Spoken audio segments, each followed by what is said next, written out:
ছেলে মেয়েকে নিয়ে স্কুলে যাব, ছেলে মেয়েকে পাঠশালায় যাব, এটা আমার কর্ম।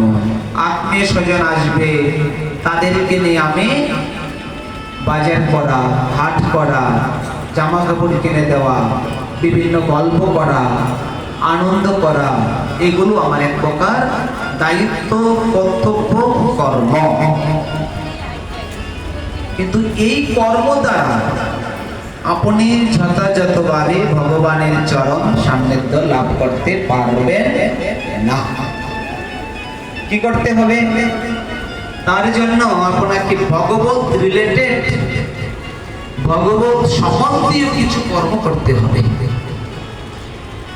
এই কারণে মা পার্বতীকে মহাদেব নিয়ে গেলেন, নিয়ে গিয়ে বললেন এখানে প্রণাম করো। আজ থেকে 50,000 বছর আগে এখানে আমার ভক্ত ছিল, তার চরণ ধুলি এখানে লুকায়িত। এই চরণ ধুলি দ্বারা আমরা সবাই অভিষিক্ত হই। যতক্ষণ পর্যন্ত বৈষ্ণবের চরণ ধুলি দ্বারা নিজেকে অভিষিক্ত করা যায় না, ততক্ষণ পর্যন্ত ভক্তি সম্পর্কে জানাই যায় না। এই জন্যই বলছেন বৈষ্ণবের চরণ ধুলি দ্বারা আমাদের নিজেকে কি করতে হবে?